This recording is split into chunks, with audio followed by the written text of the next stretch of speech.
Hello, everyone, and welcome to another week of PSGL. Here are at the Qatar circuit, the Lusail International Circuit, just outside Lusail and Doha. I'm Otaku Logan, and I'm joined by Mr. T-Dub. Hello. Penultimate round of the season. We could have a championship one today, which is potentially very exciting. Yeah, Moustache is not here. Paul is, and if Paul can outscore any of the other drivers here today that are still in the running, he will win the championship with a round to spare. And that is basically Casper Flack is the only one who is left. Mario's Formula currently 33 points behind, so he would need to win both races and pick up one pole position or fastest lap across the two of them to stay in with a shout, which is unlikely, I'll say the least, considering he hasn't finished on the podium since round number 3. Indeed, absolutely. So, we're getting the session underway right now. Very fast track. This was added in 2021 due to the pandemic and then signed a 10-year deal for up to 2032. They missed 2022 to accommodate for the World Cup. Fair enough. So it used to be obviously a race in October, but as you can see, very unsuitable for that. So instead we're having it in December, which will be November, late November/December, and we will be here on the PSGL channel for this race the second time this has appeared in the game. It appeared in the last game, but now as you can see it's upgraded to match the current renovations that we had last year. And I have to say, it does look very, very nice. They've done a good job with remodelling this track. Interestingly enough, there's even Nye, the first driver, to get us going with their first final lap of the session. Yasisaki is on the hard compound tyre. I don't really understand that, considering we get a lobby restart and you get all your soft tyres back. Yeah, but it might just be just a banker lap, perhaps. But it won't get you anywhere. But, it's probably his call. Either that or he's made a huge mistake. I'll turn the telemetry off. We just want the lap map and the times. Yes, quite an interesting thing there from these. You can see the collisions are off as always, so that's why we restart, because there'd be no point racing. Absolutely. And unfortunately, we've had a couple of livery changes. Casper Flack no longer in the McLaren Esports liveried car. He's now in a, an almost teal Saudi? Colour, what I can only assume, is an Aston Martin. And also TRT Zane in a purple car. He's left the Alien Gang, which is a shame to see. He's instead joined this definitely looks more like a Shinji Ikari Evangelion livery. I keep referencing anime, I know, but it really does remind me of that livery in Evangelion. As Evan Nye sets the first lap, Nordic Ninja sets the second and goes faster. You may notice they've moved the timing beam back, or forward, I guess. They've moved it along to the new race control line, because that's the rules. It has to be parallel to race control. And now it is not at the front of the grid, it is back of the grid. Which does make for an interesting first lap, I have to say. Well, first lap doesn't really matter. The run to the line is just shorter. Very true. Look at the top 3, by the way.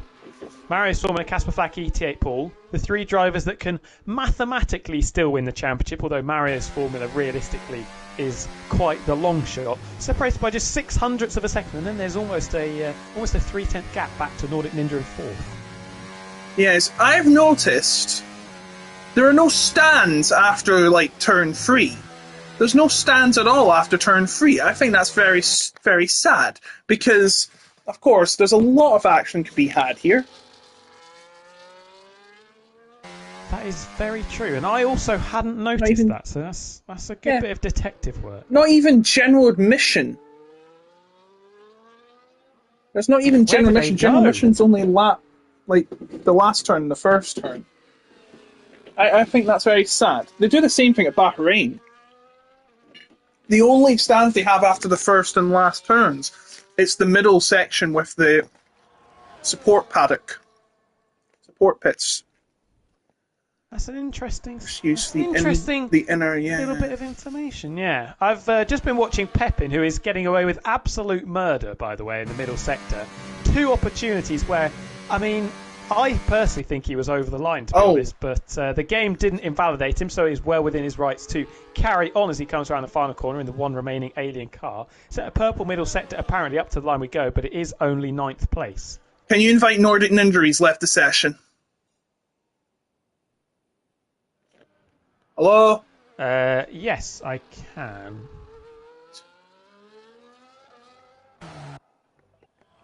So we have 11 drivers that set a lap out of the 14. We have Talesborough, who got, by the way, last week, Talesborough got a 10-second penalty for a collision with Casper Flack. So he went from 2nd to 12th, lost 12 points, very costly. See him going on the edge of the track. That's the optimum line. There he is. He's back. Thank you about that, not Talesborough. T-Dub. Thank you for that. And around he comes to the second turn. As you can see, the big grandstands there. I think it's a very badly placed grandstand. Like, they're coming from a blind corner, and they're not going to see much action other than that. When I was at Silverstone, I was standing at the hangar street, and you could see just as far as Maggots, Beckett's, and Chapel, which wasn't too restrictive of a view. You get great views there, but you don't get great views here. It's quite sad. Yeah, I imagine that's a really good place to be sat, to be fair, Maggots, Beckett's. And Chapel, Talesborough invalidating there. Bit of a clumsy invalidation, it has to be said. We'll have to go again. It was fairly competitive, actually. A 29.8 first sector is not too shabby at all, so pace definitely in that car. I have to say, I'm a big fan of that livery, the black and the Cosmos pink and purple, working very nicely. I guess so, but it's not working out for his time. He is unable to set a time here and will have to go again. Speaking of going again, Zane, who also invalidated first time around, has allegedly gone purple to the middle sector, setting sector times the same colour as his car as we come around the penultimate corner and up towards the final corner now. This is a really nice corner, actually. You can attack it really aggressively. Just got to be careful on exit that you don't track extend too much, ride the curb down the straight. Pulling gears to the line. Are we in the 20s? Yes, we are. 20.4. That is the brand new benchmark from TRT. Zane, as Carlitos, who also invalidated first time around, slotting into third. Yes, indeed, slotting into third. So we now have all but one driver, Talesborough, who failed to set a lap on a lap. As you can see, Lucky 2 going on another lap here.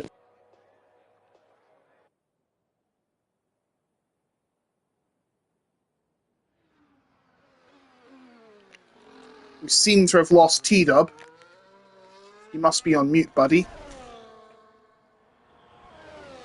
Yes, my internet decided that for 15 seconds it didn't want to work at all. So hopefully, sounds right. Hopefully it's back now.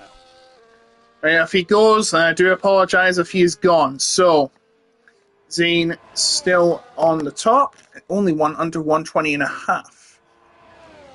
And Casper Flack making his way around. He's trying to set a much faster time. This is much faster than last time, I can tell you right now. He could be smashing that top time coming around the final corner. Here he comes. DRS going to be on for a short while to get to the line, and that is a storming lap. That is 800ths up on Zane, and he takes P1 for the meantime. Coming around the other corner, it looks like Carlitos is coming back in. He is going to come into the pits. Marios not on a lap either. So it's all Casper Flack right now.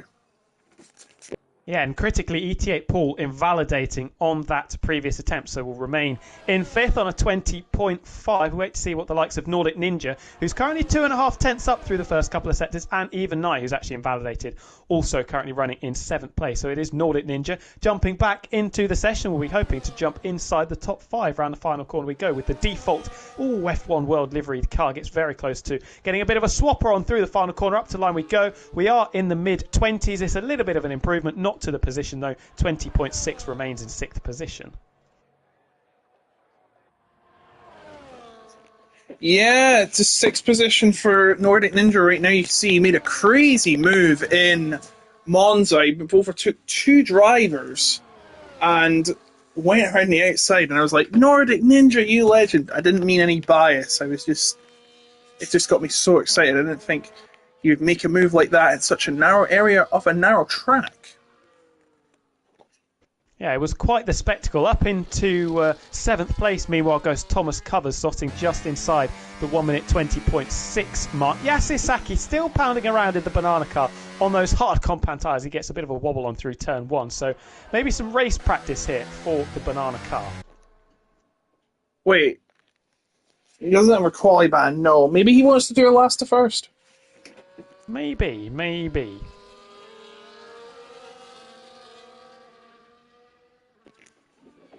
Yeah, he's not showing any signs of putting a representative lap time in. So, just trotting on. Tailsborough's not trotting on. He's going for the fastest time. He isn't invalidated this time, but what's the time going to be as he comes around the final corner, right on the edge off the curb. Nice and clean into the line, and it is P6. Look at these times. Look, he's only not even 2/10 out of the pole time. That is pretty impressive. A quarter of a second as well. Nordic Ninja. Yeah, and you've got to include Thomas Covers in that. 20.4 down to 20.6, first to 8th place. And I expect we'll see a couple of other drivers getting in the mix there as well. The likes of Matthias, who's shown some decent qualifying pace, along with ET8 Lawrence and Pepin as well, who invalidated on their second flying lap, still down in 12th at the moment. Zane currently on circuit and I believe is starting a flying lap. Driver currently second at the moment. Yeah, he is.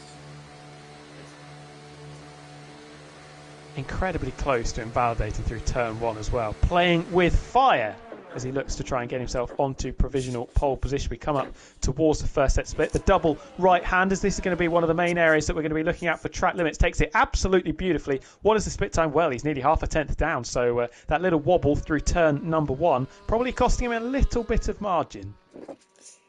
Yeah, 400ths down, in fact.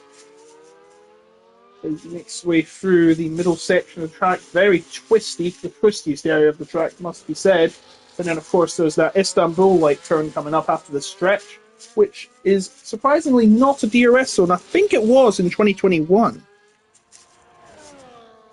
Oh, I can't quite remember that. That's a long time ago. Zane has lost even more time in the middle sector, by the way. Lost a further half a tenth, now a tenth down on the personal best. And I wouldn't be surprised if he's still down as Delta to see that purple car diving into the pits and, well, cuts the final corner. So that's definitely not going to count and does return to pit road. Yeah, he does. He's unable to get another time here, so he's going to remain in second place. Still a impressive time. 5 minutes to go in the session. 5 minutes left for a chance at pole position and an extra bonus point for this new addition to the 2024 game. New 37th season of PSGL. How have we got there already? ET8 Paul, the Pink Panther on the prow, jumps up onto the front row with a 20.4, making amends for that invalidation on the second attempt. Still 700th shy of Casper Flat, but second place is all ET8 Paul needs. It's more than ET8 Paul needs to secure this championship with a race to spare. Absolutely. So, 4 minutes to go for anyone to improve their time and possibly remove Casper Flack from pole. 3/4 of a tenth he is ahead of Paul, which is massive compared to the minuscule 7/1000 between Paul and Zane. Marios, Carlitos, and Tails were falling behind, and Nordic Ninja in the mid-pack is invalidated again. He's not going to have much time left when he comes back in. Yeah, Casper Flat doing the same. Was up by around about 200th in that first set, but invalidating in the middle. So the provisional pole sitter will return to the pits for the final time and get on a fresh set of boots. If they're going to be out on track is ET8 Lawrence, who is just coming up to the double right-hander in the Alpine Esports livery car. Hopefully this is a push-up, or otherwise I'm going to have egg on my face. Into the hairpin we go. And it's found the 10th per second, lap. but a bit of a lock-up there. Bit of a lock-up there. It is a hot lap from the Alpine. No carbon fibre to be seen here, boys, as he makes his way through to the middle section of this track and weaving through. As you see, lovely artwork on the runoff areas, just how runoffs should be, not some dull black void. Still finding time though, 10th and a half. cuts the corner and it doesn't get invalidated. That is massively close.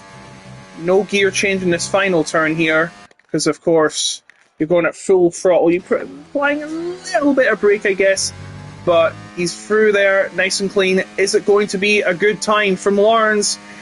No, only ninth.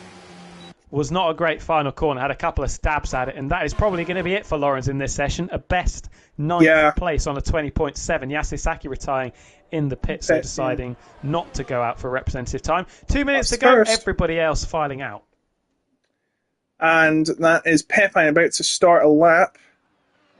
And I'm sure Lawrence will be retiring into the pits. No, that's not Lawrence. That is Thomas Covers, who will not have enough time to go back out. Yeah, just 2 minutes to go. Pepin is invalidated, though, in the first of those double right-handers. Has got time to back off and go again, but those tyres will not be in optimal condition by the time he gets round to start another attempt.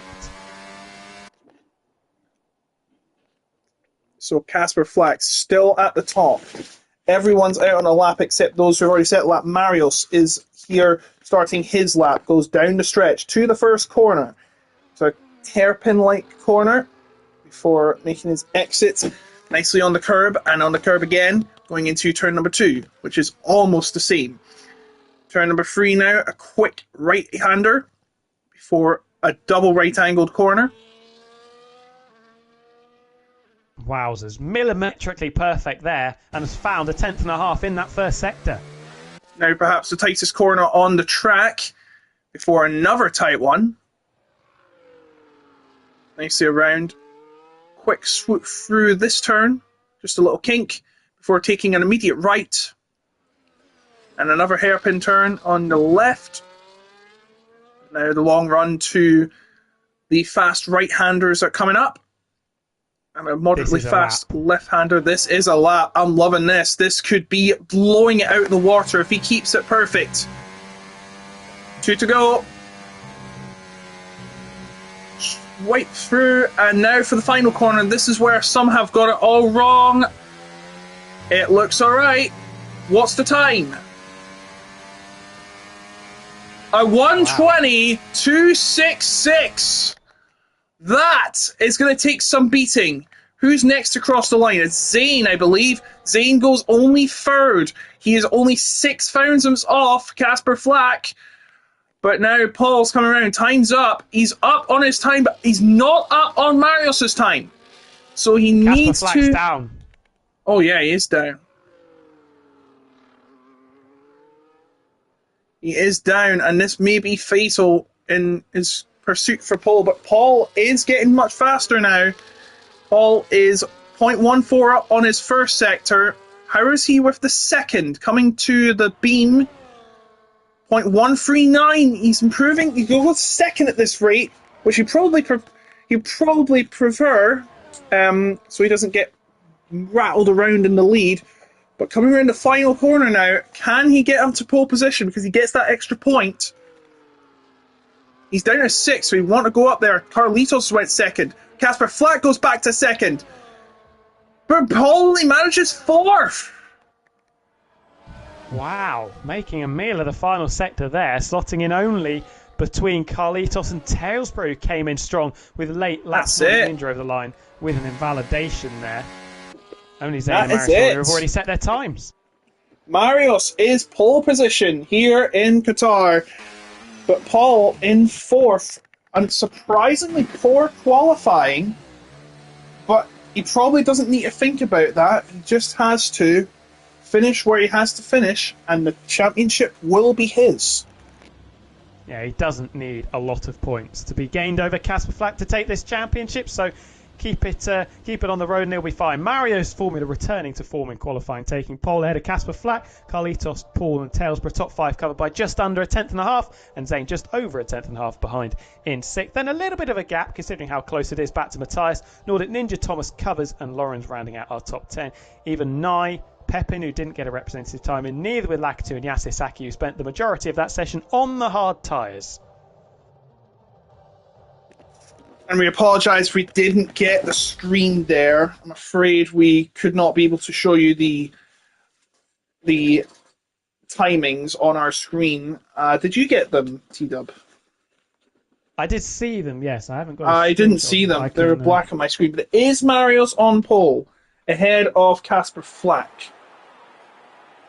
So we will show you the grid now. There it is. Sorry, no times, but Marius got a 266, Casper a 123. There's the grid. It is Marius, Casper Flack, Carlitos, Paul, Tailsborough, your top 5 here in Qatar. Quite a quiet attendance night. Only 14. There are 2 races to go, though. So, yeah, slightly disappointing. I think maybe down to the track that we're racing at. I don't think Qatar necessarily provides the best racing, especially on this game. Yeah, but it's a cool track to drive. I agree with that, yeah. It's fun to have a little razz around, but I think when you're racing, you want to be racing hard with people, and this track doesn't necessarily lend to that. This is not the race, by the way. This is the faux start. Yes, not the real start. Someone's gone backwards.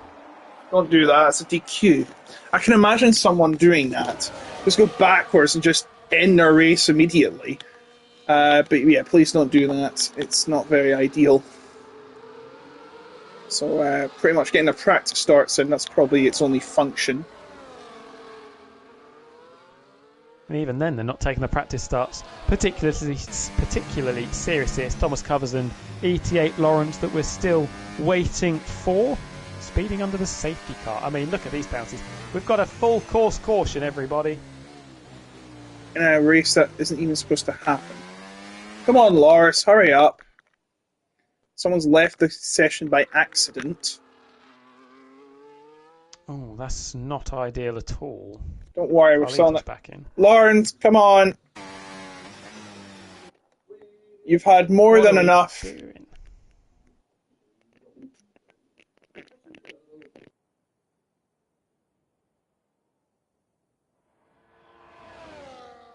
Nice. Now we get a graphic for the possible tyre strategies. Is he going to complete a whole lap here? Yeah, this is unnecessary. I'm sorry, Lawrence, but actually, is he even in the game? No, this is definitely not an AI driving. It's definitely not. Right, he's got to... Yeah, he's you can't do that. There we go. Right, I'm sure he's going to get a talking to with Big C about that, because I didn't like that. I'm looking at the chat. If Stone's still here, I'm wondering who they think sounds like what I'm presuming is Jarno.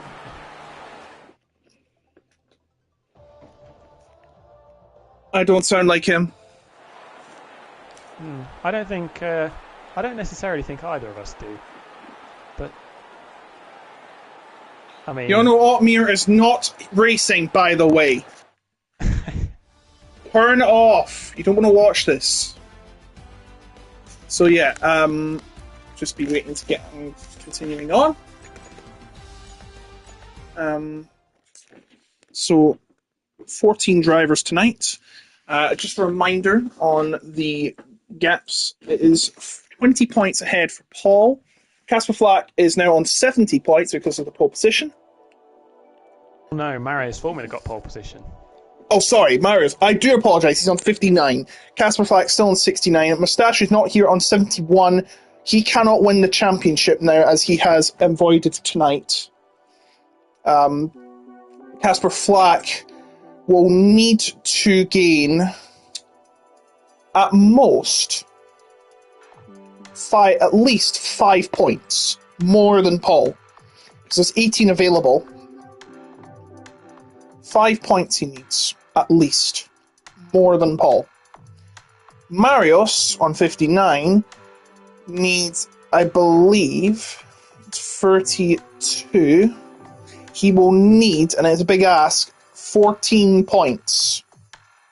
No, even more, 15 points. Yeah, Mario's basically has to win both races and hope that Paul retires from the pair of them. Very unlikely, considering the attendances are getting bigger. But if either of them don't manage to get it, then Paul is going to be our champion with a round to spare. Basically, they need a miracle, but please do it fairly. Casper Flack has to win and hope that Paul doesn't finish second or gets the fastest lap while in third.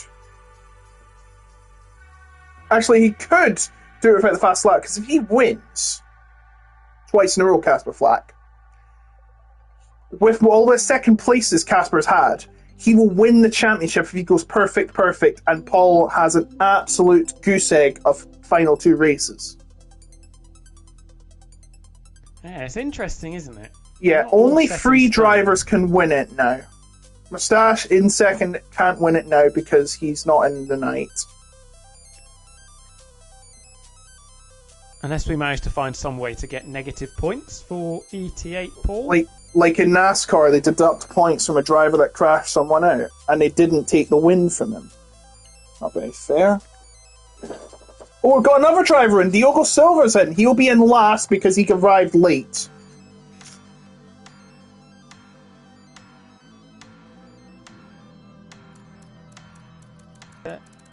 Yes.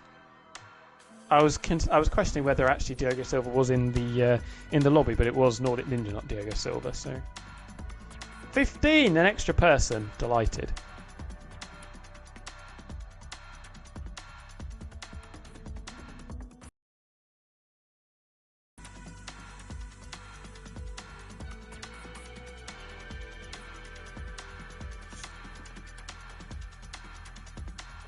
I wonder if this will have, like, the next game, it should have pit lane starts.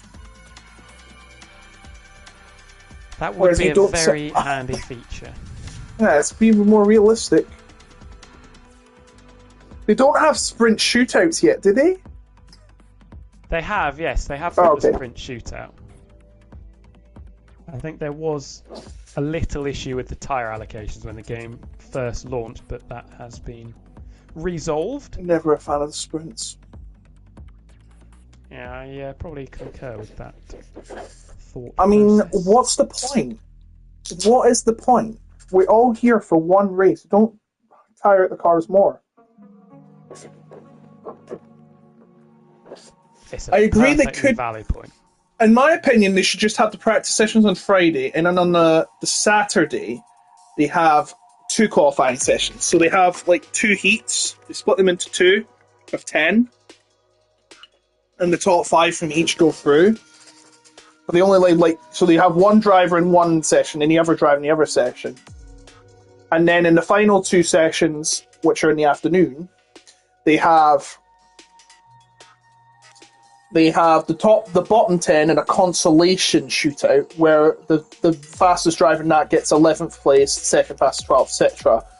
And the top 5 from each of the first sessions will compete in the top 10 shootout. And the driver who gets the pole position would score 3 points. I think you may have said this last week, or it might have been a previous time, but if it ain't broke, don't fix it. And for 70 years, we got through without having any issues with the format. So, well, to be fair, qualifying has only been the same since 2006. They played around with it a lot in 2003, 4, and 5. The one-shot thing.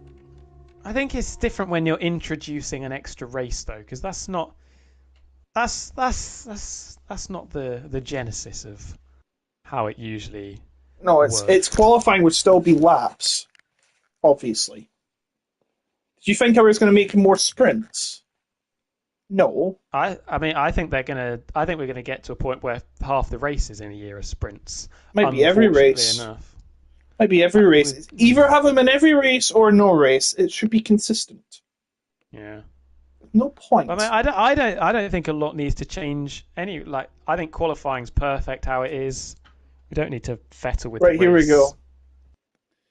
So let's. Oh, I can't say that word because it's copyrighted by Michael Buffer, the boxing announcer. You watched the boxing on Saturday? I didn't watch it live. However, I was aware that Anthony Joshua did get flattened. Yeah, I think he's past his best. He is getting on a little bit though. 34. Time, yeah, Tyson Fury is not going to get his match against Joshua. That's what I Hmm. call Ace Jack in poker. I call it the Anthony Joshua hand, or I could just call it the Almond Dinger. AJ, Ace Jack. You know, they call the Ace King hand Anna Kournikova because it's a great hand, but it looks good. It never wins. Anna Kournikova's a tennis player, of course. I do wonder whether that is the last time we'll see Anthony Joshua professionally in the ring. Yeah. When's Fury going to retire? For goodness sake. At least we have a British champion still. Very Not true. Anthony Dubois, Daniel Dubois. Hopefully he becomes the lineal or undisputed champion. Because there's too many boxing titles, in my opinion. I know why they've got. I know it's not a real sport. I know why they've got two world titles in WWE because it's got two different factions, Raw and SmackDown. Even though it's not a real sport, but you know what I mean. It's a story. I still watch it. But they should only have just one title, for goodness sake. It just creates too much saturation, elation. Just have one title, one It is undisputed title. a tad confusing. I remember was it Lennox Lewis, Vander Holyfield fight, and it ended it was for the undisputed title, so it was like all the belts or something. Not all the belts, but most of them. So that's why it'd be undisputed. And the fight ended in a draw. Anyway, there's no draws here in racing. We have 5 lights ahead of the drivers, and we're underway in Qatar. And it is going to be Marius and Casper Flack heading to the front. And is it going to be Casper Flack that takes the first corner? He looks inside, but he's not going to get it. Marius is going to take it and lead them into the first corner. And Diego Silva already up into 13th place. And heading round into the second and third corners, Talesborough and Paul squabbling for 4th place. Now, all he's got to do, Paul, is keep it clean. Hope that he doesn't have any unlucky moments, and he'll be fine. He'll be champion at this rate. Yes, he will win the championship at this point, if he were, but there's 29 laps to go. Long way to go.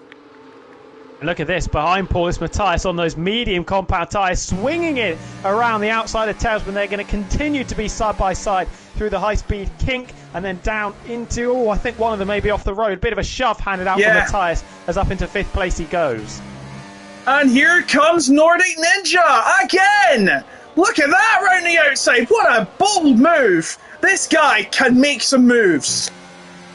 Using the advantage of the tyres that Matthias used as well to push Talesborough further down the order. ET8 Paul, he nearly got swamped on the opening couple of corners, to be fair, by Matthias and Talesborough. Talesborough, maybe a little look up the inside into the final corner, thinks better of it. Still Marius Formula in front, but look at the weaving, trying to break the slipstream. Marius Formula from Casper Flack. Carlitos looks very quick in a straight line, though. Is he going to challenge Casper Flack down into turn 1? Unless it's under braking, I think he'll retain 3rd place. Yeah, he does. So he nearly hits Casper Flack there. That could have been the end of the championship there. It's actually no, he won't win the championship. Marius is well ahead right now. No, Marius would definitely not have a chance. Paul finishes 4th here. That's totally fine for him. Marius will not win it. So it's all looking good for Paul right now. He's still in 4th where he started. There's a battle further back. That is Yasuo Saki going at the inside of Thomas Covers, but he isn't able to make the move and will have to hang back for the meantime. Around to the middle sector we come, all filing through in linear fashion. And it is still Marius, at least by over half a second ahead of Carlitos and Paul. Carlitos and Paul. Matthias will be taking advantage of these medium tyres. You see the tyre strategies there. This may be different to the norm, so just take them with a pinch of salt. Through the right-handers we come. And is there going to be any chance from Matthias to make some position and ground? Well, we've got the DRS zone that's going to be activated for the first time tonight, about to be approached. And what is going to happen here, I wonder?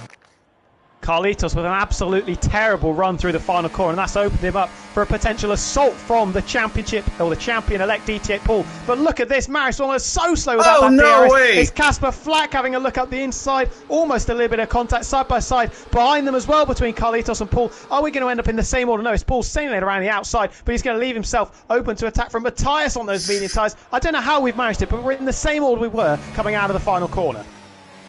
And Paul is going to lose a position here. He's battling with Matthias. I don't think he should get too involved, in all honesty, if he wants to conserve that position. He doesn't want to go too far down the order, though. He loses position there, but is still on course to win the championship tonight. Actually, no, he's not. He could actually lose the chance to win it tonight because Casper Flack needs 5 more points than Paul does to take it to the final round. Even though he would have a very slim chance, he'd have to be perfect and whitewash him in Brazil. But at this rate, he will not win the title, as Casper Flack is in second, but he's still in great control. He's still in a good place to just limp it home next round. I think we see this a lot from Paul, though, in the races. He's happy to give up a position early on to then make an assault back towards the podium places later in the race. And I'll tell you what, Carlitos, who's looked very rapid in a straight line, might be thinking about taking the lead by the time we get down into turn number 1 as we start lap 4. Mario's formula is vulnerable without the DRS. Casper Flack is going to be first on the scene. Is he going to have a look up the inside? Yes, but electing to keep the DRS train in formation as he slots in behind the race leader and pole sitter. He still leads ahead of Casper Flack and Carlitos. Marios making some great ground. He hasn't won in quite a while. In fact, the last time he won, the very first race of the season at Silverstone, and he took the early championship lead, but then, of course, lost it and has went downhill, in all honesty. He has not been able to score a podium since Austria, the 3rd round of the season. That was back in, what, June? July? Long time. Certainly quite a while ago, wasn't it? And he would quite like to end that drought, and if he could do it in the best possible way with a race victory, that would be the cherry on the top of that cake. Paul sticking like glue to the back of Matthias, by the way, ever since losing 4th place. Matthias also very close to the back of Carlitos, who gets a little bit of a wobble going through turn 10. He does a little bit of wobble you don't really want, especially when you're very close together in this pack. As we approach the right-handers again, gap has got much further down. Now Marios could be vulnerable to attack from both Casper and Carlitos, and don't count out Matthias, of course, on those medium rubber tyres, and should be fantastic position to take a spot or two here. Here he goes. Is this going to be a move? Marios going to the inside. Matthias attacking Carlitos. Casper Flack makes a move and defends very nicely from Matthias, who is stuck battling Carlitos, still battling him, and somehow he has been unable to make any ground at all. I think Casper Flack may have triggered him quite a bit, and now Paul is coming behind, and in fact, he's coming closer, but Nordic Ninja is too. Yeah, Paul under a little bit of pressure. Matthias and Carlitos both pretty fortunate as a couple of lockups there into the hairpin of 6 that they don't have front wing damage because of that concertina effect we saw going through the apex of turn number 1. And now Carlitos having to spend a lot of time looking in his mirrors. That's Pepin, who's had an excellent start from well outside the top 10. Now up into 6th place, putting one over Nordic Ninja. Yeah, he started in 12th place and now he's already made up half the positions. He's up to 6 already. Actually, more than half. So, brilliant start from Pepin. He's on the medium tyres as well, but so was Nordic Ninja. He must be managing his tyres much better. Yeah, that alien car looking very, very feisty. I think ET8 Paul, the champion-elect, is going to be worrying a little bit, although Nordic Ninja looking very slow on this turn around, and Talesborough currently in 8th place at the moment, might be fancying a run down into turn number 1 to get past the default F1 World liveried car. That is a bit of a tongue twister to say. Yeah, long way to go though. Lap 6, and Marios is defending the inside, and look at this, Paul going for a move. It's dangerous when you're trying to win the championship and wrap it up right here, but he remains in 5th place in the meantime, and behind Matthias on the medium tyres, and Pepin close behind is going to try and see if he can make a move or two. Is he going to try a Daniel Ricciardo-esque performance back in China 2018 or Baku 2017? And bit ill to mention Daniel Ricciardo, now he's at risk. Nordic Ninja and Talesborough fighting over 7th place with Zane behind in innocent bystander, or not so innocent bystander, he could be. And that is a bit of a wide line from Talesborough coming out of the turn. So he needs to be pretty careful knowing what he's got behind him. Carlitos with another mistake in there. Matthias almost running into the back of the driver currently in third. Etiek Paul, you can tell he's desperate to try and make that position up. He's having a few little looks up the inside of Matthias. He did it into turn 1, which we saw. He also did it down into turn number 6. So watch out for the Pink Panther trying to recover that position he lost in the opening couple of laps. So they come round, we're about to start lap 7. We're just about a quarter way through this Qatar race here at the Lusail International Circuit in the middle of the desert, the host of the World Cup in 2022, where Argentina and Lionel Messi got that World Cup in penalty shootouts. Casper Flack closing up on Marius, unable to! My goodness, Matthias nearly runs in the back of Carlitos. He's lucky not to touch him or get damage, but he's lost some ground. And Paul is now going to have a look up on Matthias coming into some of these corners here, especially this one. Here he goes. He's going to try. Well, he was going to try. He was applying the pressure, perhaps. There's another tight one coming up soon. He may think about making a move there. He's got to be careful with making some audacious lunges up the inside because of the extent of this DRS train, and because everybody is so close together, he could find himself T-boning the car in front of him. So Paul just needs to have his wits about him and just be careful at this stage. I think we've seen the strategy from the drivers in this lead pack. Marius Formula in the lead, and then Casper Flack, Carlitos, Matthias, etc. Very happy just to remain in formation, which, to be honest, doesn't necessarily give us the most exciting spectacle to watch. Unlike Lando Norris, who was winning by 20 seconds. Sizable, wasn't it? Well, it's been like that since like the 80s when, McLaren won by like 20, 40, or maybe a whole lap. The second place car, which was Prost or Senna, just finishes like a lap ahead in the San Marino Grand Prix, the third place car. That's how dominant it was back then. You thought F1 was bad today? Well, look at it back then. At least the engine sounds made up for it. Carlitos and Casper Flack coming very close to each other into second place for the first turn, but it's going to be Casper Flack hold on position. Seems to be not a lot of action. I thought there'd be a lot of action down the streets, but it seems like there is nothing going to be done as of now. But Matthias, I tell you what, he's gaining some ground on Carlitos, 2/10 with the faster compound. But this may be the point where it starts to dip in performance. Yeah, I was going to say those medium tyres will be starting to suffer, especially in the DRS train. You've got to be careful of your tyres around this track, the load you're putting into them, especially in that final sector where you've got that triple right-hander. You've got to look after those front tyres very, very, very much so.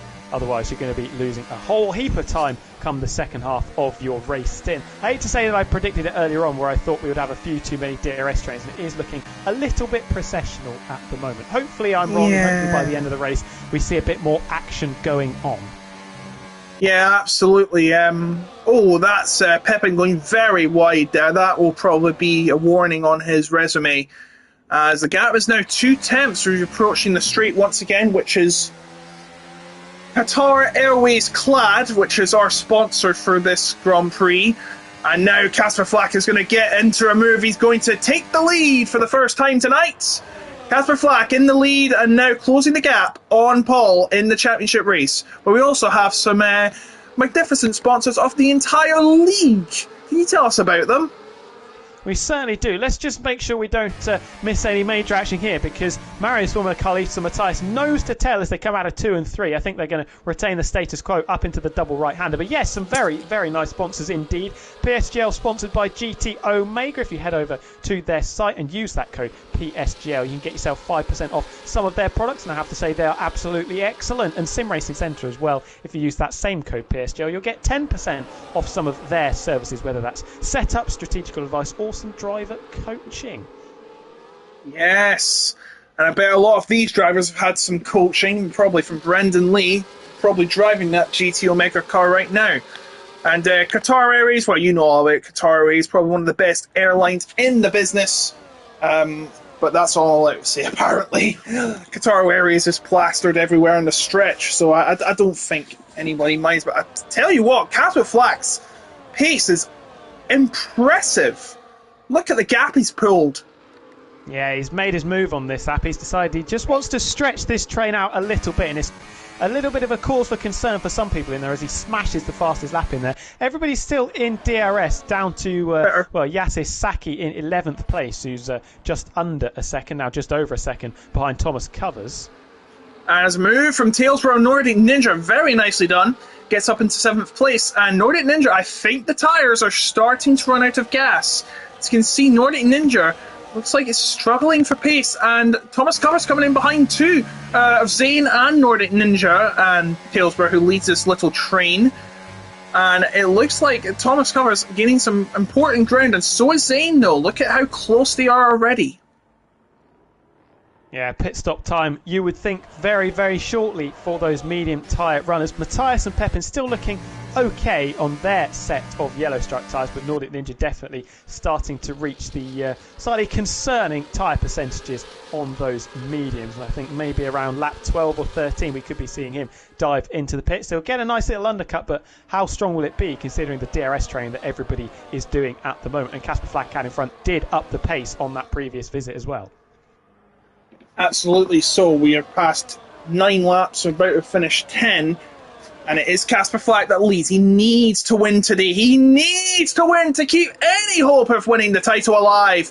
Whatever happens, and there come the pit stops. It's going to be Matthias that leads them in. The undercut is on for the medium drivers. Actually, there is no undercut. Diogo Silva is well behind, so I guess they're undercutting on him, but he's too far behind in relevance to all the other drivers. It's going to be hard tyres, of course, for the field. I'm sure it will be the reverse for the other drivers who started with hard tyres. It's a very early move. I was thinking it would be another couple of laps maybe, but obviously didn't fancy those tyres much longer. Marius Forward, while we were watching that, has regained the lead of the race. It was very regulation down into turn number 1, pushing Casper Flack into second place. Carlitos and Paul still in there behind. Crucially, those pit stops have meant that Tailsborough in 5th, 1.3 seconds off the back of the leading quartet. If he can't make that time up, that group from 5th down into 10th place, as Tailsborough getting very wobbly through this middle sector, could be a little bit stuck for the rest of this race. Indeed he could. So the lead has changed once again. Now the top 4, I apologise, have been separated by the remainder of the field. Tailsborough leading this little train of, I say, 6 cars? Yeah, 6 cars, definitely. Maybe 5 if Diogo Silva is losing some time, but now the front 4 are going to do some battle again. Look how close they are together. This is a battle waiting to happen. Doesn't look like Paul's going to get involved, but Casper Flack is. Oh, Carlitos coming behind, and he might take a position too. Yes, he is. Marios is down to 3rd position now. Carlitos taking 2nd place as Casper Flack regains the lead. Obviously not too much cause for concern there for the pole sitter. He does have the Pink Panther ET8 Paul all over the back of him coming up towards this double right-hander of turns number 4 and 5. But yeah, these guys, they've got an opportunity really to try and put a lot of distance between themselves and the rest of the pack and potentially make this a 4-car scrap, an exclusive 4-car scrap for the race victory. Of course, so Zane is now in front of Thomas Covers and Tailsborough. Tailsborough loses a couple of positions. Now, how is Matthias and Pepin going on there? 14 seconds behind, and Pepin is just behind him there. So we're just through, and that 7 now got a penalty. So he's the 3rd driver right now to get a penalty. Not probably is going to be a commonplace here tonight, as there's a lot of runoff, a lot of fast corners. I'm surprised though we've only got 3 drivers with penalties as we're coming up to the halfway point. I would imagine a decent number of drivers have 1, maybe even 2 warnings at this stage. So that's something they've got to be very, very careful of. Zane doing, well, all the work he possibly can to try and keep in touch with this quartet in front, as Carlitos is now going to become the race leader for the first time this evening, and ET8 Paul having a little look up the inside of Marius Formula. Very kind there from the pole sitter, left Paul all the room in the world, but I think he's just about going to hold on to it. Paul going to try and hang it around the outside for as long as he possibly can. Once again, respectful racing this is from Marius Formula, I have to say. He's left a lot of space, but he is going to hold on to that 3rd place with a bit of battery usage. Great defence from Marios. He was able to keep it under pressure, and he knows what's at stake for Paul. He doesn't want to wreck his chances and be called the blame game for Paul losing his chance to win tonight. He knows what's at stake, so keeping it as professional as he could. Well done to both drivers on doing that. But it's now Carlitos that leads the race. Carlitos has only had a podium once this season. It's only started, by the looks of it, he's only started 5 races. He's actually a reserve. Got a podium in Hungary. He's picked up some consistent point scoring finishes in the 6 races or the 7 races he's attended. 1 DNF and 1 mark where he obviously finished outside the points, but then 7th, 6th, 3rd and then a 9th and a 10th, his 5 most recent results. Some fairly consistent drives there, and he could be challenging for a podium. Marius Formula a little bit slow out of the final corner. ET8 Paul thinking about a potential move down to turn number 1, as is Casper Flack, who is going to reassume the race lead. ET8 Paul though is going to sit in behind the pole sitter. Casper Flack back into the lead. Look how close Marios was to Carlitos. That was quite a close one there. Yeah, playing with fire, very much so. They've got that gap to 2 seconds now, 2.1 seconds to Thomas Covers. These guys behind unable to use the DRS training to try and, well, at least maintain the gap to the quartet in front. They can't even close it at this stage. Zane being pushed down. Talesborough thinking about a move into the hairpin. Had a definite look up the inside. Thought better of it. Remains in 7th place. What about the progress of the guys that came into the pits? Matthias, as I join him, has a massive squirm going through turn 2, and Pepin as well. Still line astern, putting in some very decent lap times, it has to be said. Yeah, they're 21 seconds down on Lawrence, and Lakitu is in the middle of those 2 bunches. So, oh, there's a move there. That's Yasser Saki has got up to 7th place. Lawrence up to 8th, and Talesborough down to 9th. Talesborough not making much progress. He's lost 4 spots.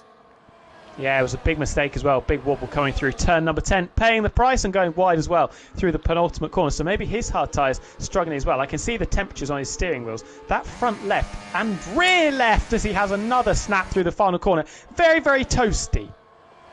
Toasty indeed. Carlitos takes the lead back. I'm sure that was the plan, as Zane now takes 5th place from Thomas Covers, but they're not making any advances. They're 2.6 down. 2.6 down. They were much closer earlier.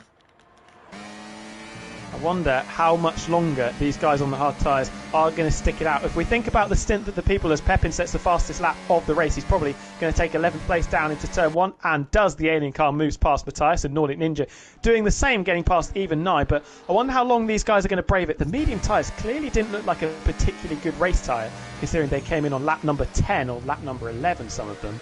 So yeah, maybe a few concerns come the end of the race for those guys on the mediums if they fell off the cliff quite as drastically as they did for the guys that started the race on them.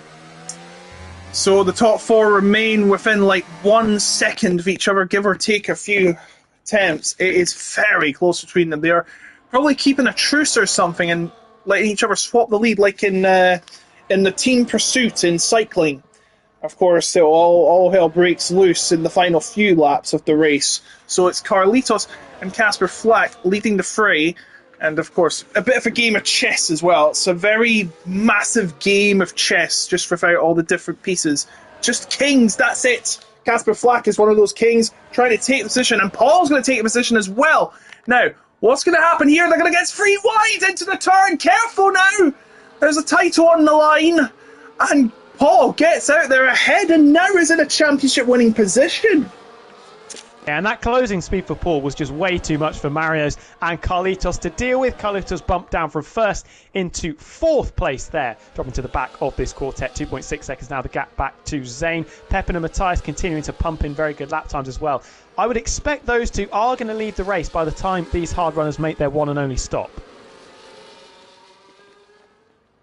Absolutely. So we have now an 88-1-2, and you think hopefully they're not going to like do something ET8 to ensure that Paul wins the title. I'm not sure, but I mean Casper Flack's got his own title to win, I think.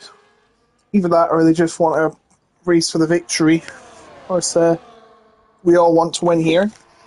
Marios and Carlito starting to sorry?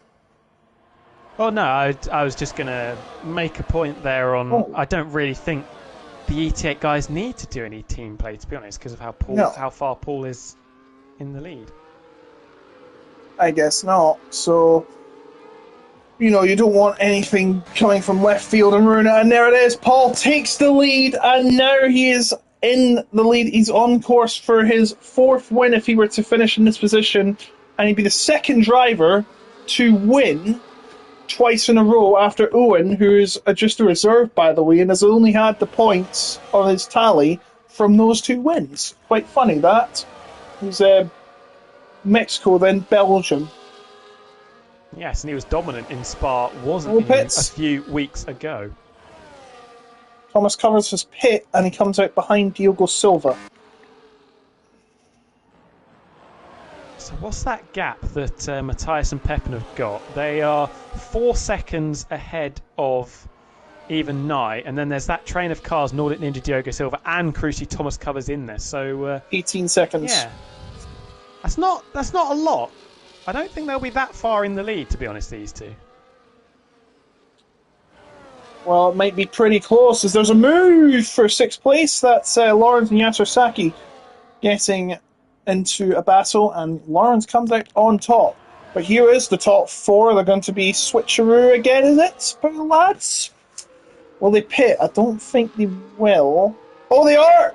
Whoa, look at that! Paul going right in there! And Marius and Casper Flack decide to go out, and they're going to swap positions here, I imagine.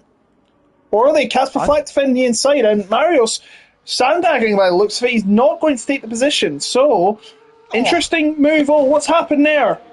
Well, no, it's Casper Flack having a massive slide through turn 2 there, just about kept it pointing in the right direction. I thought it was a dummy from Paul, to be honest, where he shaped over to the right-hand side of the track. Matthias with the fastest lap of the race. Got to be looking at pit exit. There are the 2 cars coming down pit road, and Matthias and Pepin are comfortably ahead.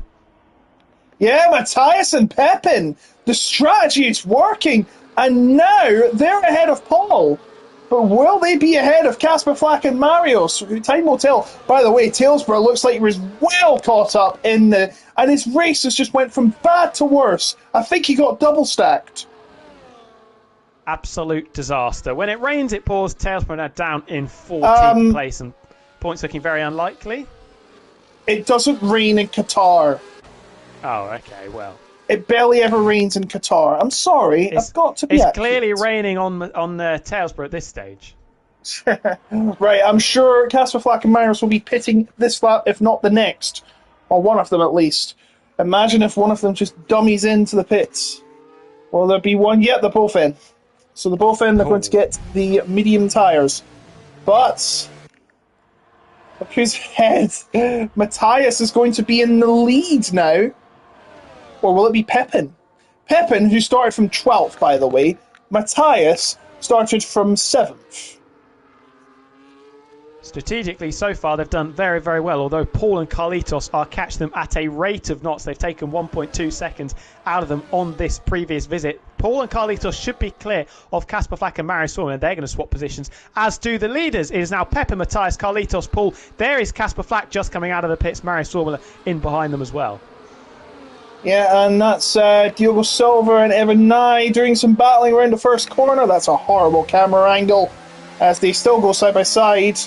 And it is Lawrence that gets ahead. So, on the other hand, it's looking good for Yasser Saki as well. And he gets the move on Evan Nye. Now, what's happened to Evan Nye? He's just...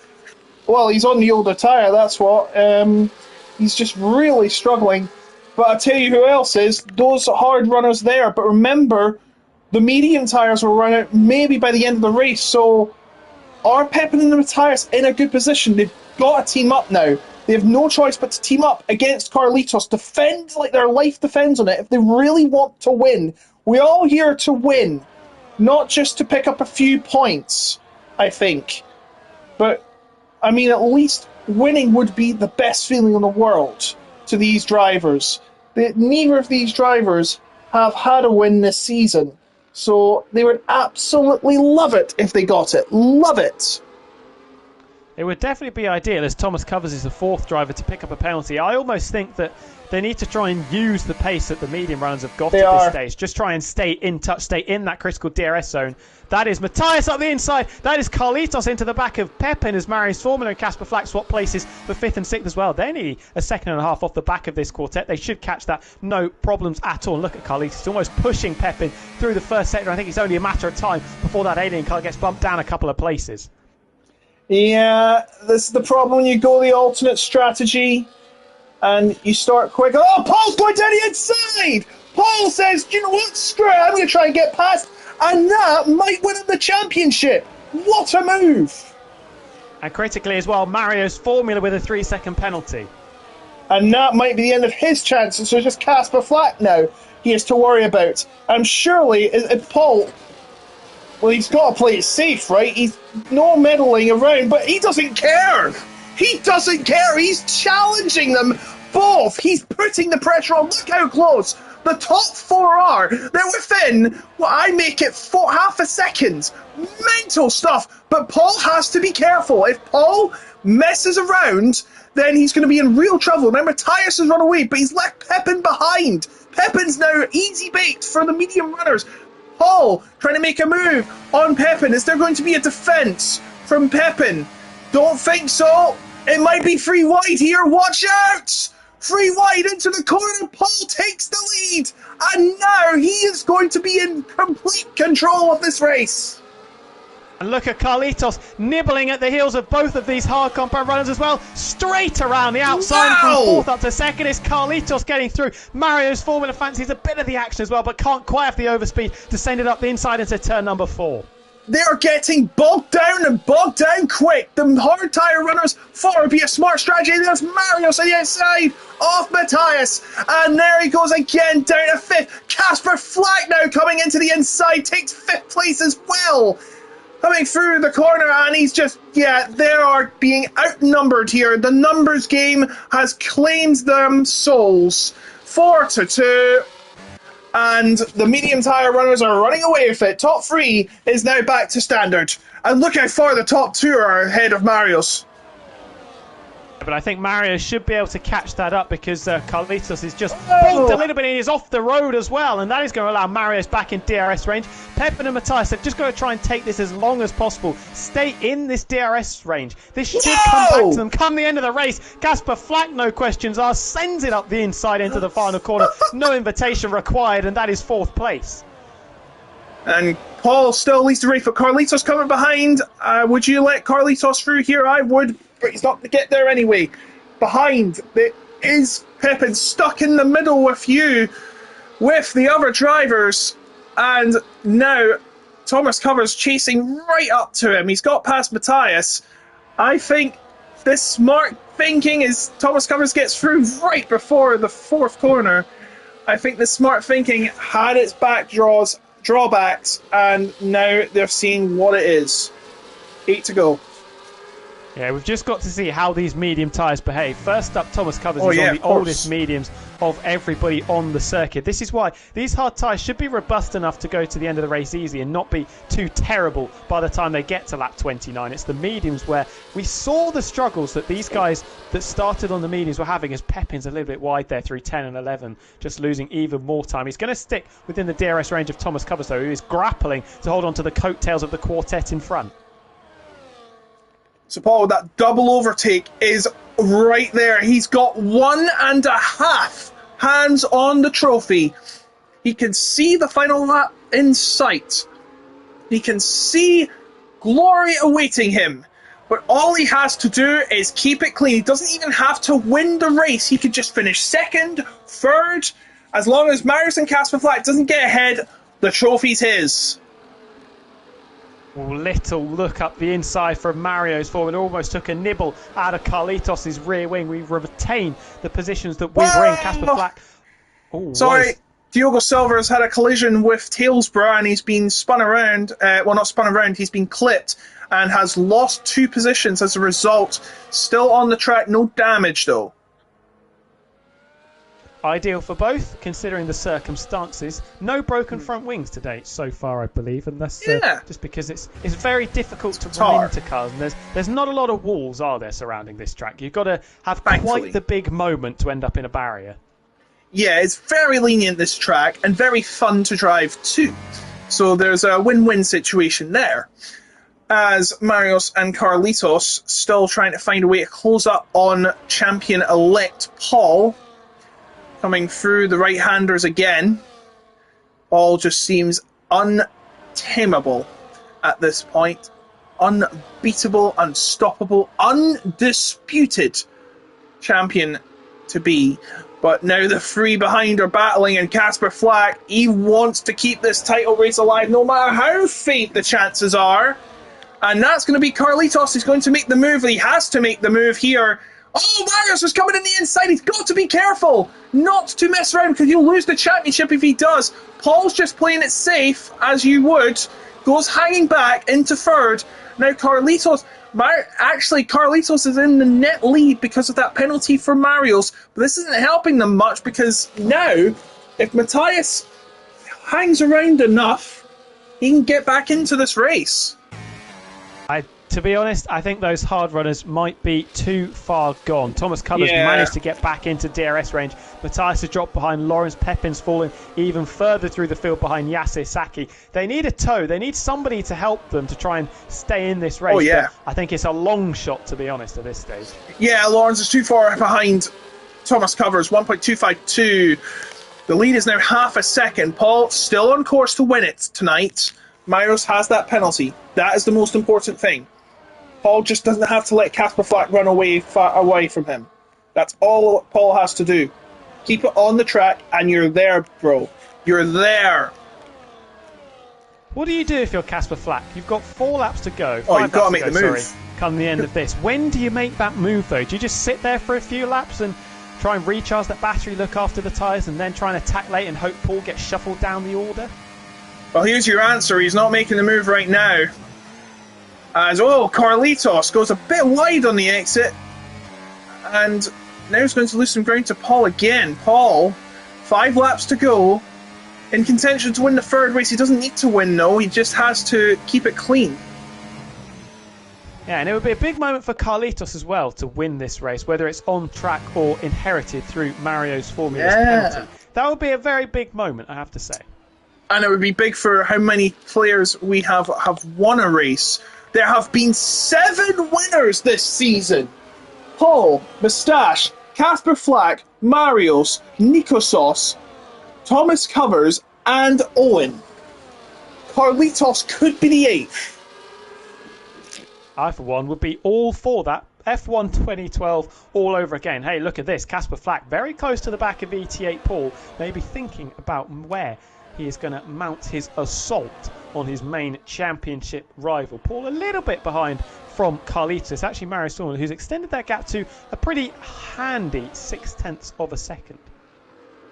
Absolutely. So here we come to another lap. 4 to go here. What is going to be the moves from any of the drivers here? That's Casper Flack. He's got to make the move right now. Paul is defending his position like it means everything. He's going on the outside. Is Casper Flack going on the outside? He's still sticking with him. He doesn't care about losing this championship now. He just wants to get ahead. And Paul's still there with him. He's got to be careful. If he collides and causes a crash himself, that's it. You'll have to wait another week. But it's okay. He's through. But he's got to be careful now. It's all back on. Casper Flack can now keep this race alive if he wins. Very close to Carlitos here. He's found some energy in himself. He's found some inner belief that he can win and keep this race alive. He has to pass Carlitos now. If he doesn't do it before the final lap, that's it. This championship is over. I think there is an argument to say that Paul needs to be not too conservative in this battle. He doesn't want to get bullied by the drivers he's racing. Got to be careful of Thomas Covers, because there could be an instant there. Tailsborough's off and out of the race. A little bit too late for a safety car, however. Is it? Yeah, lap 26. We wouldn't get the safety car coming out for just the one singular lap. So we are going to continue on with Tailsborough, who's had not an ideal race at all. It has to be said, unfortunately enough, leaving the session there. Thomas Covers is somehow in this battle now, but he's got a penalty, so it wouldn't count to standings. Who is going to be making a move? Casper Flack needs to make a move there. He's going to the inside. And there it is. It looks so easy on paper as well. Now, he is in a title fighting position. He is now, as it stands, so if you exclude Marius, he is now on 85 points. Paul is now on 101. 101. That means he would have to win and hope there's no bonus points for Paul, and he'll win the championship next week. It is far from over now, but Paul needs to keep it clean. And if he gets ahead of Carlitos, he wins the title with a round to spare. But now, Casper Flack just playing a spoiler to Paul's party here in Qatar. Paul needs to find a way through Carlitos to win the championship.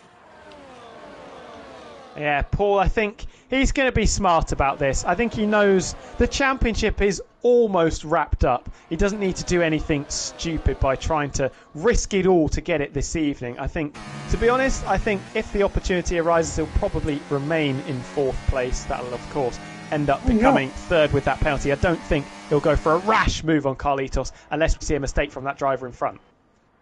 And there's an incident there. Matthias is Lawrence retired from the session. Lawrence has crashed a wall. What?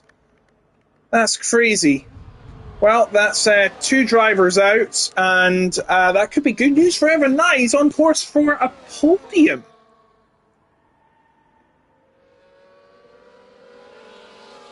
Gaia briefly led the race for a brief while, then got sucked up by the field behind him there. Oh, that could have been the championship winner there. Actually, it wouldn't be, no. Yeah, he would still have to get a point at Brazil, which nearly is impossible to miss out on. Carlitos has the fastest lap, by the way. Paul gets the fastest lap, he wins the title. I don't think that's going to happen. Especially now that Pepin in 12th place has chucked on a set of soft compound tyres with a couple of laps to go. Mm-hmm.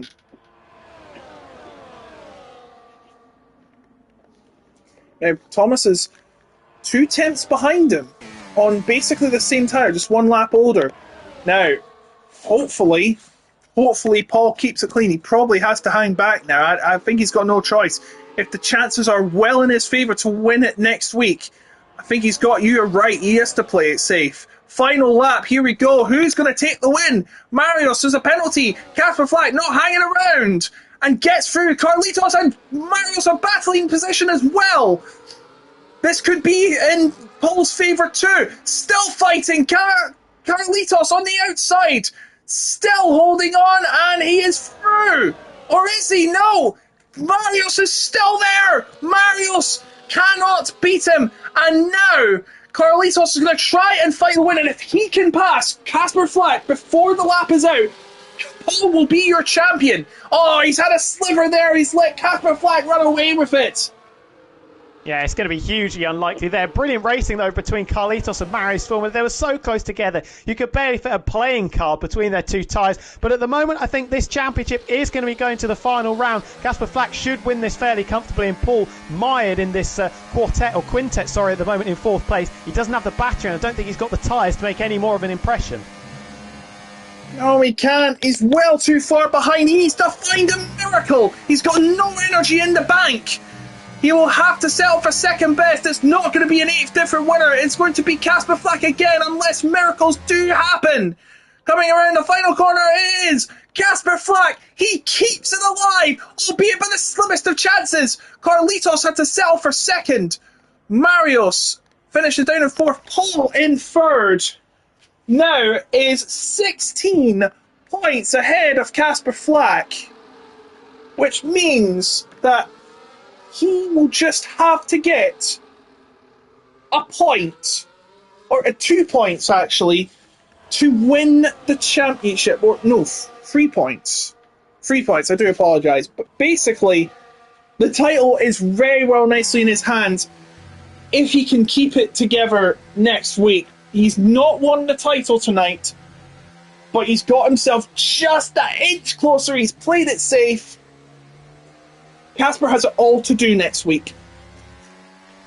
Absolutely. It wasn't necessarily the grandstand finish that we were hoping for in this Qatar Grand Prix, but it has kept our title fight, albeit a little bit slim, going all the way to the wire. Pepin not getting fastest lap at the end there, so the driver finishing 11th with no extra point to show for it. Carlitos picking it up in second place. Very, very good second podium of the season, and Paul will be satisfied with his work. Finishing third, that championship is all but won for him. Mario's Formula, that penalty proving very, very costly. The same for Thomas Covers, who slipped behind Zane and Yasisaki. Diogo Silva, Nordic Ninja, and even Nye rounding out our top 10. Matthias and Lawrence coming to blows on the on lap 25 or 26, I believe it was, ending up 3 laps down, but still classified. They say qualified. Carlitos gets the fastest laps to consolation. It's his second podium finish, his best finish of the season. Moves up to 35 points. That'll put him ahead of Owen in 33. And Paul now right on the edge of victory. Casper Flack has it all to do. He needs perfection. Wins the race without Paul scoring a point. He wins the championship. He needs it. And if he gets the fastest lap, Paul could finish 10th and still wouldn't win the championship. Casper Flack would win it, but it is very slim now. I am going to suggest, and I could be wrong on this fact, that if Casper Flack did win it, that would be the greatest comeback of all time. I mean, surely that's the most point. Nobody's ever won a championship like that. Their championship rival needed to not score points, and they had to win the race, get pole position and fastest lap to take it. I'd imagine no either. Yeah, it is seemingly unassailable, but durable with a little luck. I mean, With the mathematics. Raikkonen came from like 7 points down in the last round to win the title. Very, very true. And Do you think Paul will be nervous? Do you think Paul will be sweating? Oh, no. He knows what to do. Play it safe and win the title. But please don't do the unnecessary, guys. Please don't. That's all I'm saying. Well, we have to say that the finale is in the only place the finale should be. Interlagos.